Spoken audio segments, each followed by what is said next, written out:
because they can't beat me. If they could beat me, they would have went to the polls. But now when I bring the people out, you don't let them in? We're not your damn subjects. We are your bosses. We are the citizens of Dolton.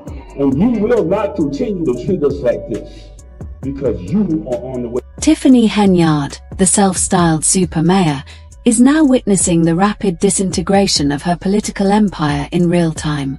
If you've been keeping up with this saga, you know it's a tangled mix of political infighting, public outrage, and, of course, Tiffany's trademark flair for the dramatic. She's not just a politician, she's a headline waiting to happen.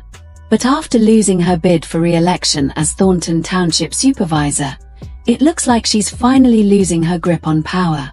This feels like the kind of story that was tailor-made for a Netflix series, so grab your popcorn, because it's about to get juicy. Here's the setup. Tiffany Henyard, who somehow managed to juggle two prominent political roles, Mayor of Dolton and Supervisor of Thornton Township, was fighting to keep her position as Supervisor. But things took a turn when a chaotic Democratic caucus derailed her plans.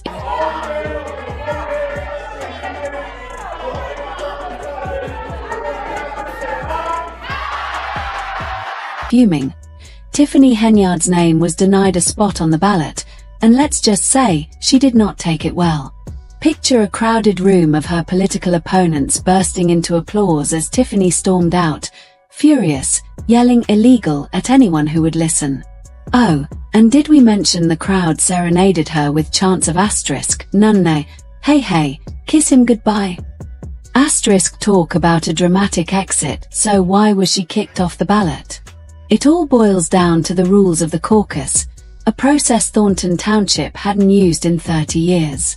To qualify, candidates needed a full slate of 8 people to fill key positions like Township Supervisor, Highway Director, Clerk, Assessor, and 4 trustees. Unfortunately for Tiffany, she didn't have a certified assessor on her team, making her slate invalid. No complete team, no spot on the ballot. And who swooped in to take her place? State Senator Napoleon Harris, who also happens to be the Democratic committeeman for Thornton Township. Not only did he set the rules for the caucus, but he made sure he emerged as the Democratic nominee for supervisor.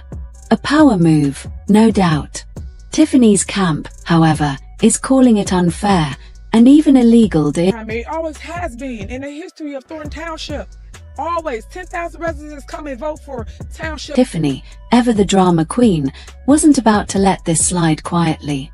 She accused Harris of running an unfair process, claiming that her supporters, many of whom she had bussed in using township vehicles, were locked out of the caucus. According to her, this was a blatant case of voter suppression, and she declared she'd be suing everyone involved. Her exact words: asterisk, I will be suing everyone tomorrow. This is illegal, but here's the kicker. The buses she arranged for her supporters reportedly arrived late, leaving many of them stranded outside in the cold while the caucus continued without them. You seriously can't make this stuff up. You do tonight if you don't get the Democratic Party's nomination. What do you mean? I will be victorious tonight. You will see. My people are here. They're not gonna go nowhere. Now, let's talk about the caucus itself. It was a 7-minute whirlwind of political maneuvering. Harris's team was pre-registered and already seated, while Tiffany's supporters were left scrambling to get in.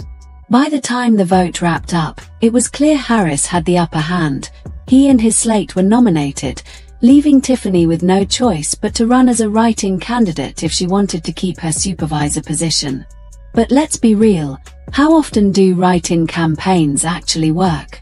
The odds are definitely not in her favor. You didn't run out of this the right way. Illegal. For some, this feels like karma finally catching up with Tiffany. Her tenure as both mayor and supervisor has been nothing short of controversial. From lavish spending to questionable leadership decisions, she's been under fire for years. Critics have accused her of misusing taxpayer funds for luxury trips, expensive meals, and even personal stylists. One report revealed she spent over $43,000 on Amazon in a single day. Yes, you read that right. $43,000. And then there's the issue with her cancer charity, which was shut down for failing to disclose how it spent its funds. As if that wasn't enough, the FBI has reportedly been investigating her administration for months, looking into everything from financial misconduct to alleged abuse of power to... We were getting let in at the proper time. We had a caucus. And the people voted for a slate of candidates to represent Her critics are celebrating her downfall, with many saying it was long overdue. One fan summed it up perfectly, calling it great coverage, while noting that supporters were brought in by bus, though the bus was late. When Tiffany won, the reaction was over the top, as if she'd hit the lottery. Responsibility seemed absent, and her actions spoke volumes.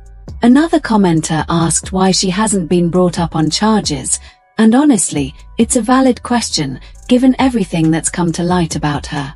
It's surprising she hasn't faced more serious legal consequences, yet Tiffany's leadership style has always been divisive. While her supporters praise her for her boldness and unwavering confidence, others see her as arrogant and polarizing. Public outbursts like the infamous village board meeting, where she declared, "Like it or not, I am your mayor," have only fueled the perception that she thrives on conflict. In fact, some residents have compared her to a reality TV villain, entertaining, but ultimately destructive. This combative attitude may have alienated her from key political allies, making her loss at the caucus all but inevitable. One thing to win, but let's do it properly and let the people really have a voice. The people's voice was taken. Adding to Tiffany's list of challenges is the ongoing scrutiny of her financial decisions. Critics have pointed out that her lavish spending habits starkly contrast with the financial struggles of Dolton's residents, who have a median income of just $24,000 per year. The $43,000 spent on Amazon in a single day has become a symbol of her administration's excesses, leaving many to wonder what exactly those purchases were for. Even her efforts to implement a 100% property tax refund for residents have been met with skepticism, with some labeling it as a desperate attempt to buy loyalty ahead of her re-election bid. The disrespect that you guys displayed at that mic is unbelievable. But the controversies aren't limited to finances.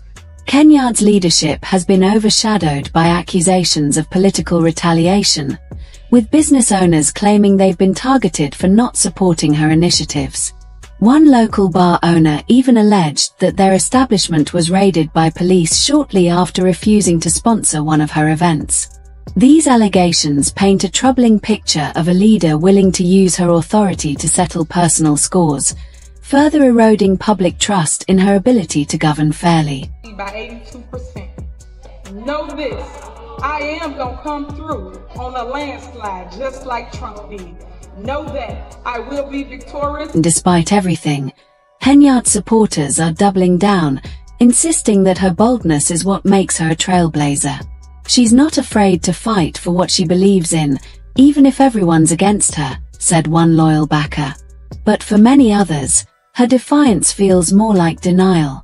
With investigations still looming and her political power waning, the question remains: how long can she keep fighting before the house of cards collapses entirely? Tiffany, however, isn't going down without a fight. She's already talking about taking legal action to challenge the caucus results, claiming the process was rigged against her. She's also banking on her name recognition to carry her through a write-in campaign. One of her allies even said, "I think enough people know her name to write it in, and I believe we could still win it." Confidence is great, but let's not forget the uphill battle she's facing. Running as a write-in candidate is notoriously difficult, especially when you're up against an opponent like Harris, who now has the full backing of the Democratic Party. Lightfoot's preliminary report also highlighted Henyard's use of the village credit card for... While her role as mayor of Dolton isn't exactly secure. Her time in office has been marked by public feuds with trustees, financial scandals, and even allegations of political retaliation. At a recent village board meeting, many residents turned their backs on her while she spoke, a clear sign of the growing frustration with her leadership. And it's not just the residents who are fed up. Her hand-picked police chief was recently removed from his position after a judge ruled he was unqualified to serve. The Dolton Police Department has been without stable leadership for most of the year, and morale among officers is reportedly at an all-time low. Trustee Jason House, who is also running for mayor, didn't mince words when he said, "It is a challenge, but they are hanging in there. We are trying to give them all the support they need during this challenging time. Let's not forget the financial mess she's left behind." Former Chicago Mayor Lori Lightfoot, hired to investigate Dolton's finances, revealed that the village's general fund balance went from a surplus of over $5 million in 2022 to a deficit of nearly $4 million by 2024. Lightfoot's preliminary report also highlighted Henyard's use of a village credit card for personal expenses, including purchases at Target, Walgreens, and Wayfair. It's no wonder residents have been calling for her removal, dubbing her the worst mayor in America. Then there's the drama surrounding her personal life. Henyard is reportedly facing eviction from her rented home after failing to pay rent for several months. Her landlord claims she and her boyfriend haven't paid since August and even changed the locks to keep the landlord out. This, combined with her political troubles, paints a picture of a leader who is completely out of touch with reality. So what's next for Tiffany Henyard? Will she manage to stage a comeback with a write-in campaign? Or is this the beginning of the end for her political career? And what about the ongoing investigations into her administration? Could they lead to even more trouble down the line? One thing's for sure, this story is far from over. What do you think? Can Tiffany Henyard bounce back from this? Or is her political career officially over? And do you think the caucus was truly unfair? Or is this just another example of her refusing to take responsibility for her actions?